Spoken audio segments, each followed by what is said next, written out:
جوزي بقى كان عايز يروح السعودية عشان ياكل الأكلة دي، أنا أسكت؟ لا طبعا، لازم أعملها في البيت وأدوقه وأعرفه إن مراته شاطرة.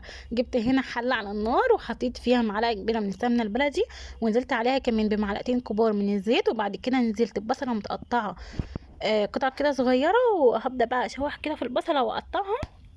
عايزه اقول لكم الطريقه دي تحفه تحفه يا جماعه، تابعوني وان شاء الله تعجبكم جدا جدا. بعد كده حطيت بقى نص معلقه صغيره من الثوم وهشوحها كده في البصله لحد ما تطلع بس ريحتها كده وتبقى يعني ايه ليها ريحه، بس مش هنشوحها ولا هنخليها تصفر. بعد كده هجيب نص كيلو من اللحمه، هشوحه كده في قلب البصله، هفضل اقلب فيه كده لحد ما ياخد لون ويبقى ايه ريحته حلوه كده من البصله والثومه.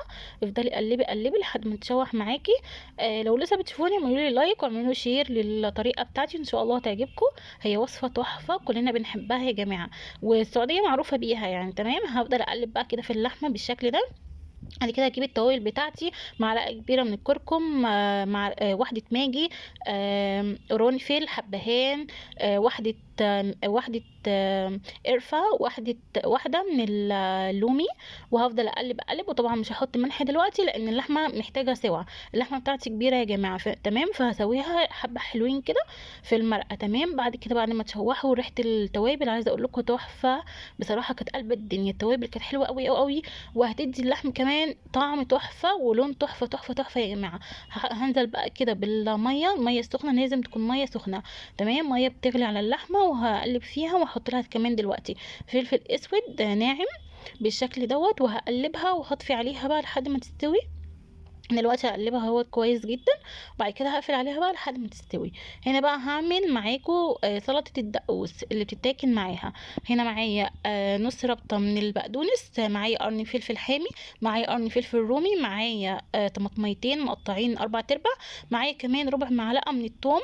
هضربهم كده في الكبه لحد ما يتفرموا معايا خالص.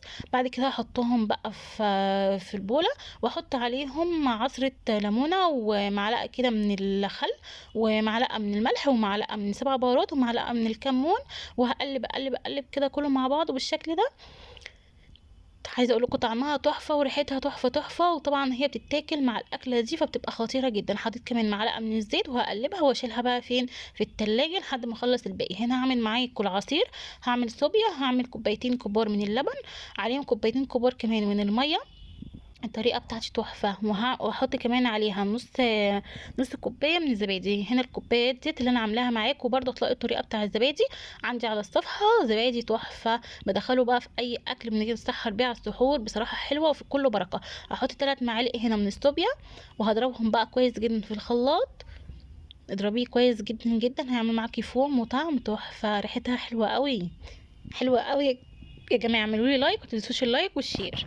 هنا هحطها بقى في الازازة بتاعت رمضان كريم، بتاعت رمضان دي تحفة كده وبتدي اجواء حلوة قوي يا جماعة.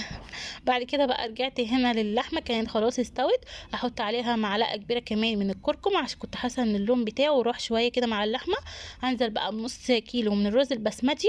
واهم خطوة يا جماعة، ما نبقاش مرنخينه في مية او نقعينه في مية، هو كده هيغلي كده مع المية. شايفين ما شاء الله اللهم بارك، الحباية بتاعته كده ماسكة نفسها، مش مهرية ولا متكسرة. لما بنرنخه في مية او ننقعه في مية بيتكسر معايا ومش بيبقى حلو خالص. بعد كده بقى جنب الاكله دي هحمر معاكم سمبوسك اللي انا برضو كنت محضراها معاكم، هتلاقي الطريقه بتاعتها في فيديو برضو على الصفحه. هحمر كده كام واحده كده مع الرز البسمتي والكبسه دي. بعد كده بقى هنا ايه، خلاص كان الاذان قرب يأذن، فرحت بقى حضرت العصير في الكوبايات كده. دي كوبايات الاطفال الصغيره، كوبايات عيالي يعني، تمام، الشفاطات دي، ودي كوباياتنا احنا الكبار. بعد كده كان خلاص الرز البسمتي استوى معايا، جبت بقى الصينيه اللي هقدم فيها بقى كأننا بقى محلات بقى وشغل محلات وكده. تمام يا جماعه، لو لسه بتشوفوا الفيديو ما تنسوش اللايك والشير، وقولي رايكم في التعليقات. هحط بقى الرز البسمتي كله في الحله كده، واللحمه طبعا كده على الوش زي ما انتم ما شايفين، كان ريحته وطعمه تحفه، واللحمه كده كانت دايبه وكانت حلوه قوي قوي يا جماعه. الطريقه بتاعتي سهله وبسيطه، وفي نفس الوقت طعمها تحفه جدا. جربوها، وعايزه اقول لكم الحمد لله الحمد لله جوزي انبهر بيها واتبسط قوي قوي قوي، وعيالي كمان بصراحه انبهروا بيها قوي. واللحمه كان طعمها مسكر من التوابل، عشان طبعا استوت في التوابل بتاعت الكبسه وكده، فكان طعمها حلو قوي. بعد كده جبت السمبوسك بقى وزينت بيها كده الصينيه. كانت مديه شكل تحفه، وكانت يعني حلوه قوي جنب الاكل بصراحه.